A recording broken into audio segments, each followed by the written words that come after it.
ایک عالم دین کی درد بری داستان۔ ایک بزرگ فرماتے ہیں کہ ہم حج کرنے گئے تھے۔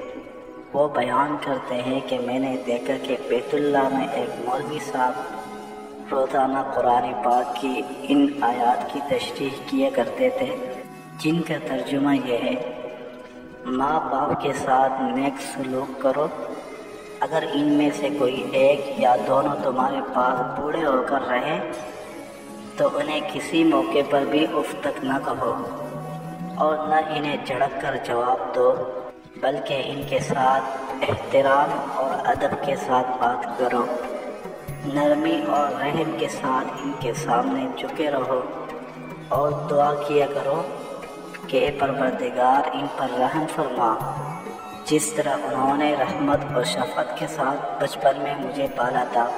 اور بعض وقت بیان کرتے کرتے ان کی آواز لرزنے کانپنے لگتی اور الفاظ رک رک کر زبان سے نکلتے اور آنکھوں سے آنسوں کی لڑیاں بہنے لگتی۔ میں نے اپنے ساتھیوں کی طرف دیکھا تو وہ بھی میری طرح سب حیرت زدہ تھے کہ آخر ان آیات قرآن کی تشریح میں مولوی صاحب پر اس قدر گریہ زاری کیوں طاری ہو جاتی۔ اس کی ان سے ضرور وجہ دریافت کرنی چاہیے تاکہ ہمیں بھی کچھ نصیحت حاصل ہو۔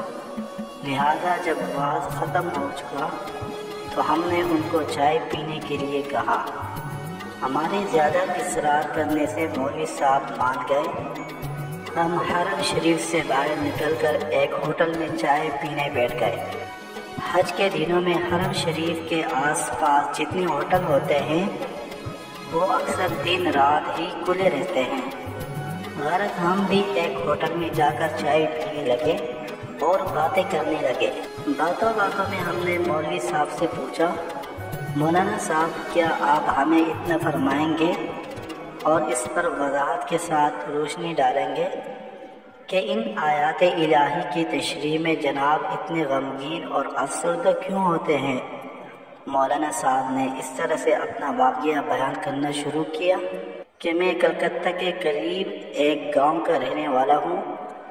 میرے والدین شہر میں رہتے تھے اور میرے والد ایک پرائیویٹ کارخانے میں ملازم تھے۔ پڑھے لکھے تو معمولی سے تھے، لیکن نہایت نیک اور خدا ترس آدمی تھے۔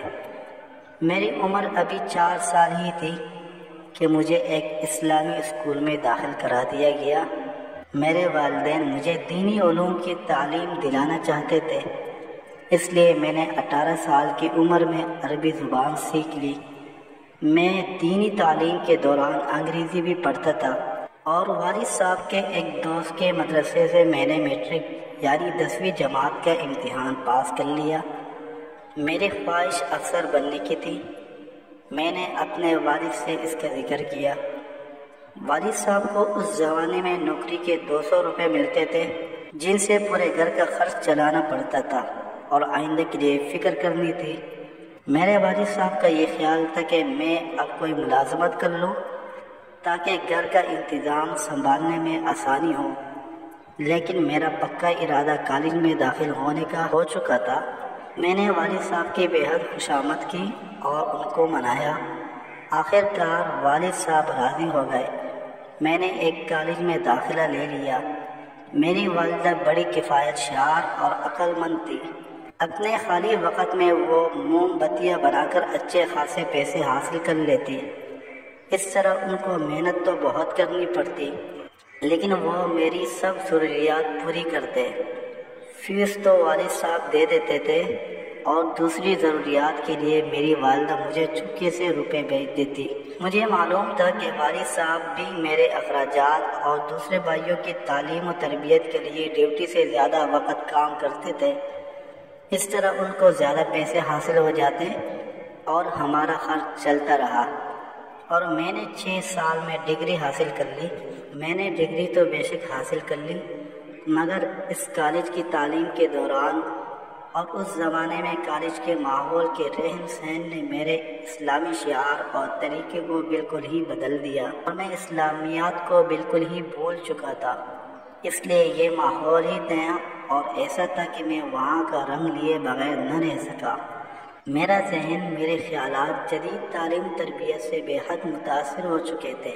اب کیسا دین اور کیسے دین کی باتوں پہ چلنا اور کیسی نماز روزہ کرنا، میرے حالات اور خیالات سب ہی بدل چکے تھے۔ میں نے چھٹے سال پورے کالج میں اول نمبر کی کامیابی حاصل کی، اس لیے درخواست دینے پر مجھے اسی کالج میں ملازمت مل گئی اور میں 350 ماہوار تنخواہ پانے لگا۔ چند سالوں میں میری تنخواہ 500 روپیہ ماہوار ہو گئی۔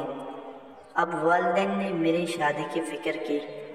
وہ یہ چاہتے تھے کہ کسی نیک اور دیندار لڑکی سے میری شادی ہو جو گھر میں ایک اچھی بہو کی طرح رہے، لیکن میری خواہش یہ تھی کہ وہ آج کی نئی تہذیب اور نئی تعلیم سے واقف ہو تاکہ موجودہ دور اور اعلیٰ سوسائٹی میں کر سکے، ہر ایک کے ساتھ کھلے عام باتیں کر سکے، ننگے ڈانس دیکھ سکے اور ننگے ڈانس کر سکے، سینہ تان کر بازاروں میں چل سکے اور ہر بے حیائی کے کام میں ترقی کر کے آگے بڑھ سکے۔ لہذا میں نے اپنے پسند کا ذکر اپنی ماں کے ذریعے سے اپنے والد صاحب سے کر دیا، لیکن انہوں نے پسند نہ کیا اور برا مانا۔ لیکن مجھے نئی روشنی کے سوا کچھ دکھائی نہیں دیتا تھا۔ ایسا بوجھ سر پر سوار تھا کہ کہاں خدا کا خوف اور کہاں کا دین کا شوق، نہ قرآن مجید سے محبت اور نہ نبی کریم صلی اللہ علیہ وسلم سے الفت۔ ہر طرف سے نفس اور شیطان نے پوری طرح سے رنگ چڑھا دیا اور میں اپنی ضد پر قائم رہا۔ ماں باپ کی بات کسی بھی طرح میری عقل میں نہ آتی تھی اور نہ ہی میں ماننے کے لیے تیار تھا۔ بہرحال میں نے اپنے والدین کو بار بار اصرار کر کے راضی کر لیا۔ وہ میرے اصرار سے راضی ہو گئے، شاید اس وجہ سے کہ انہیں اندیشہ تھا کہ اگر وہ انکار کر دیں تو شاید میں اپنی منمانی کروں۔ اس خوف سے انہوں نے ہاں کر دی، لہذا ایک فیشن ایبل جاہل بے دین لڑکی سے میری شادی ہو گئی۔ شادی کو ابھی 2-4 مہینے ہوئے تھے کہ والد صاحب کے کارخانے میں ایک گیس کی ٹنکی پھٹ جانے سے ان کی دونوں آنکھیں جاتی رہی، اس لیے اب وہ کارخانے جانے سے معذور اور بیکار ہو گئے اور کام کے قابل نہ رہے، اور اب وہ گھر میں ہی رہنے لگے اور ان کو کارخانے کی طرف سے ایک معمولی سی رقم مزدوری الاؤنس کے طور پر ملنے لگا۔ میری بیوی کو اسلامی تعلیم و تہذیب سے دور کبھی واسطہ نہ تھا، وہ تو صرف آزاد خیال اور تیز مزاج عورت تھی جسے نہ خوف خدا اور نہ عشق مصطفیٰ۔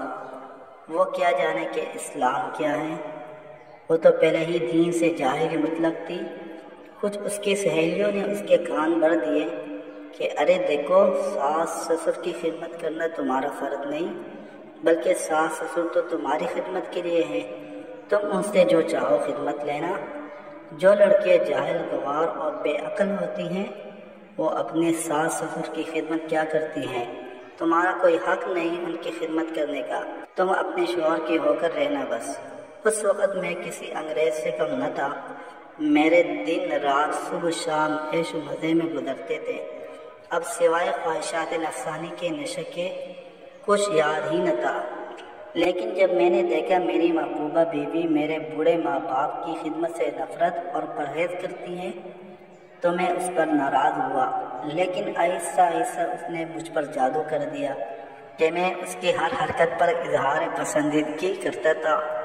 میں اس کی تلخ مزاجی اور ڈانٹ ڈپٹ کو برا جانتا تھا۔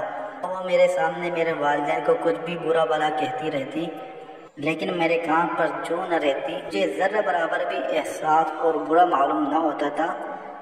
اب وہ میرے والدین پر ہر آئے دن طرح طرح کے الزامات لگانے لگی، لیکن کیا کرتا، میں اب تو صرف نفس کا بندہ رہ گیا تھا اور روحانی موت مر چکا تھا۔ مجھے اس سے اتنی محبت ہو گئی تھی کہ میں اسے کچھ بھی نہ کہتا تھا، حتیٰ کہ زبان تک نہ اس کے سامنے ہلاتا تھا، بس ہر وقت اسی کا کلمہ پڑھتا اور اسی کے محبت کے گن گاتا، جو کچھ ہوتا پڑا دیکھتا رہتا۔ پیارے والدین نے بے بس اور مجبور، لاچار اور نہایت تنگ آ کر مجھ سے فریاد اور شکایت کی۔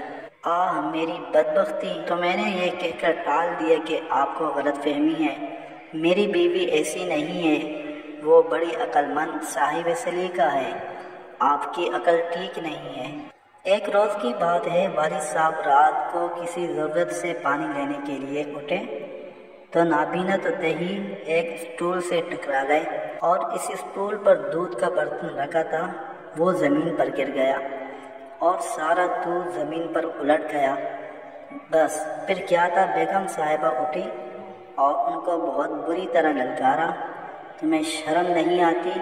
چوری کرتے ہوئے چھوٹے بلنے کا دودھ رکھا ہوا ہے اور چاہتے ہو کہ چپکے سے خود پی لو؟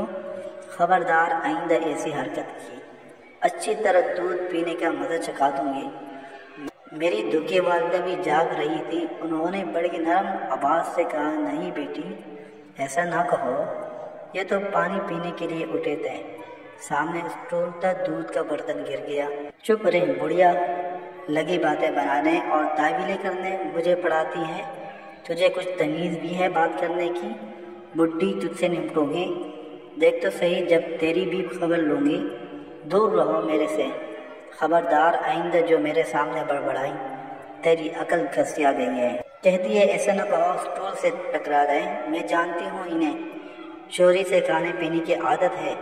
غرض میری بیوی نے انہیں بہت ہی بری طرح سے جھڑکا اور ڈانٹ ڈپٹ کی، اور میں پڑا یہ سب کچھ دیکھتا رہا، لیکن میں نے بیوی کو نہ روکا، بلکہ اسے ایک لفظ تک بھی نہیں کہا کہ یہ تو ان سے کیا کہتی اور کیوں کہتی ہے، اسے ٹوکا تک نہیں۔ تھوڑے دنوں بعد ایک دن میرے ماموں آئے اور میرے والد اور والدہ کو اپنے ساتھ لے گئے۔ بیوی کہیں باہر گئی ہوئی تھی، جب اسے آنے پر پتہ لگا تو اس نے اطمینان کا سانس لیا کہ شکر ہے سر سے بوجھ اترا، اور کہا کہ اچھا ہوا روز کی کل سے نجات ملی۔ اس واقعے کو 3 سال گزر گئے اور ایک بچے کی پیدائش کے بعد میری بیوی کا انتقال ہو گیا۔ بس میرے لیے بہت ہی مصیبت کا سامنا تھا۔ بیوی کا مرنا کیا تھا، میری زندگی سنسان سی ہو گئی اور اکثر میں کویا سا رہنے لگا۔ میرے ایک بہت ہی مخلص دوست تھے، انہوں نے جلد ہی ایک غریب گھرانے میں میری شادی کرا دی، اور یہ میری بیوی حافظ قرآن، نہایت ہی نماز روزہ اور قرآن مجید کی تلاوت کی پابند، بڑی ہی دیندار اور میری ہر طرح سے فرما بردار تھی۔ وہ اب بھی زندہ اور میرے گھر آباد ہے۔ جب میں فکر آخرت سے بے فکر ہو کر بستر پر پڑا کھیلوں کی میچ دیکھ کر زندگی کے بہترین وقت ضائع کرتا ہوں، جس کے مجھ سے بعض پرس قیامت کے دن کی جائے گی، تو وہ قرآن مجید کی تلاوت میں مشغول ہو جاتی ہے۔ ایک دن کی بات ہے کہ میں چارپائی پر بیٹھا تھا اور بیوی قرآن مجید کی تلاوت کر رہی تھی کہ اچانک وہ اس آیت پر پہنچی کہ جس کی تلاوت تشریح روزانہ آپ مجھ سے سن رہے ہیں، تو میری آنکھوں کے سامنے وہ تمام واقعات آ گئے جو پیچھے گزر چکے تھے، اور میرے ساتھ میرے ماں باپ نے جو سلوک کیا تھا اور انہوں نے جو زحمت تکلیف میرے لیے گوارا کی تھی، تو میرے زبان سے یہ بے ساختہ نکل گیا کہ ہائے میرے ماں باپ، اور میں ہوش میں نہ رہا۔ غرض اب اتنے عرصے کے بعد مجھے اپنے ماں باپ کی یاد آ گئی کہ زمانہ دراز گزر گیا۔ ہائے افسوس، میری آنکھوں سے آنسو آ گئے۔ میری بیوی دوڑی ہوئی آئی اور سمجھی کہ شاید مجھے کوئی تکلیف ہو گئی ہے، لیکن اس کے بار بار دریافت کرنے پر میں نے اسے پورا واقعہ جلدی سے سنا دیا۔ تب مجھے بڑی بے چینی ہوئی کہ میں اپنے والدین کو کیسے پاؤں۔ میں دوسرے دن ہی اپنے ماموں کے ہاں گیا، لیکن وہاں پہنچ کر میری حیرت کی انتہا نہ رہی جب مجھے یہ معلوم ہوا کہ والدین کئی مہینوں پہلے گھر جانے کے بہانے یہاں سے روانہ ہو چکے ہیں۔ بس اتنا سنتے ہی میرے پیروں تلے سے زمین نکل گئی۔ ہائے بڑھاپے اور نظر نہ ہونے کی حالت میں کہاں گئے ہوں گے۔ میں فوراً ہی اپنے والد کا فوٹو لے کر قریبی تانے میں گیا اور فوٹو لے کر رپورٹ لکھوائی، اور کئی اخباروں میں بھی فوٹو کے ساتھ خبر چھپوائی، اور ادھر ادھر کئی آدمیوں کو روانہ کیا۔ اب مجھے رات بھر نیند نہیں آتی تھی اور ہر وقت اسی فکر میں رہتا کہ کسی بھی طرح میرے والدین مل جائیں۔ میں نے اللہ سے خوب گڑ گڑا کر توبہ کی اور دعائیں کی کہ الہی میرے ماں باپ کو واپس لوٹا دے۔ تیسرے روز ایک پولیس والا آیا، اس نے مجھے بتایا کہ جو شکل آپ نے لکھوائی تھی بالکل اس سے ملتی جلتی شکل کا ایک بوڑھا آدمی ایک قبر میں بیٹھا فاتحہ پڑھ رہا تھا۔ میں دوڑتا ہوا قبرستان پہنچا تو معلوم ہوا کہ وہ میرے چچا تھے۔ میں ان کے قدموں پر گر پڑا اور اپنے والدین کو دریافت کرنے لگا۔